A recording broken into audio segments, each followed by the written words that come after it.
বন্ধুরা, এই যে আজকে আমি আপনাদেরকে দেখাবো মাছ, পাঙ্গাস মাছ দিয়ে লাউ সেদ্ধ, তেল ছাড়া। মশলা সব কিছুই দেব, শুধু তেল দিব না।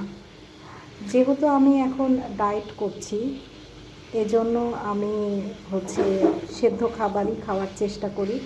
এজন্য প্রথমে কড়াইয়ে এই যে পানি দিয়েছি, আর এখানে আছে আদা কুচি, রসুন থেতো করা, আর পেঁয়াজ কুচি এবং কাঁচামরিচ। এগুলো আমি পানির মধ্যে দিয়ে দিব। এটা বয়েল হতে থাকবে।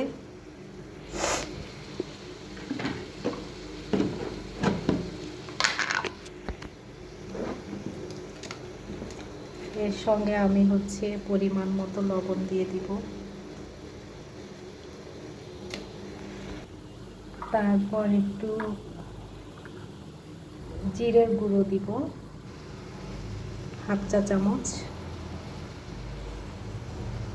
হাফ চা চামচ ধনিয়ার গুঁড়ো,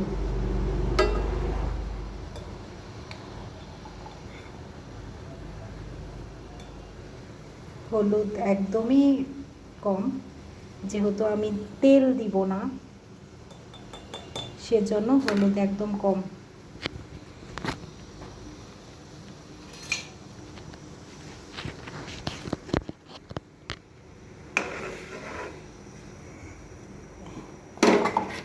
এর মধ্যে এই যে লাউ কেটে রেখেছিলাম, লাউটা দিয়ে দিব।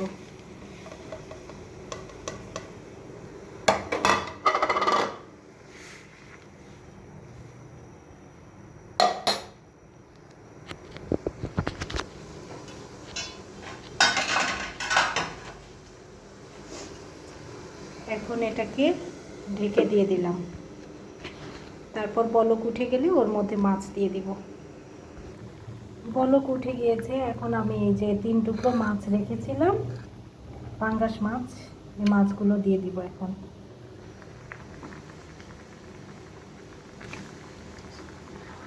আমি এখানে একদমই তেল দিইনি। তেল না দেওয়ার আরেকটা কারণ পাঙ্গাস মাছে যেহেতু তেল আছে, মাছ থেকেই তেলটা ছড়িয়ে যাবে, এই জন্য আমি তেল দিইনি।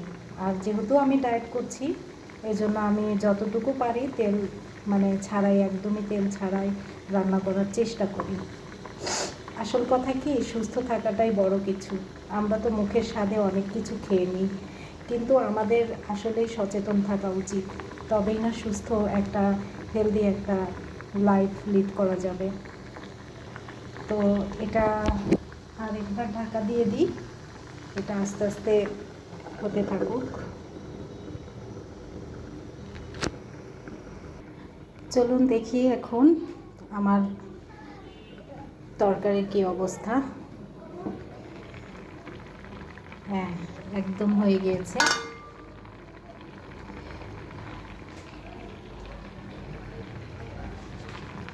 দেখি একটু।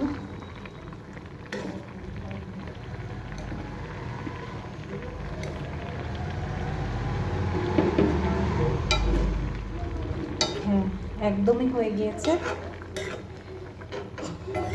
এটা আমার ডায়েট কারি। আসলে আমি ব্যাচেলর থাকি, তো ফ্যামিলি ছেড়ে দূরে থাকি একা একা, এই জন্য পরিমাণে কম রান্না করেছি। তো হয়ে গেল আমার ডায়েট কারি। দেখুন কত সুন্দর হয়েছে। আমি এখন গ্যাসটা অফ করে দিচ্ছি।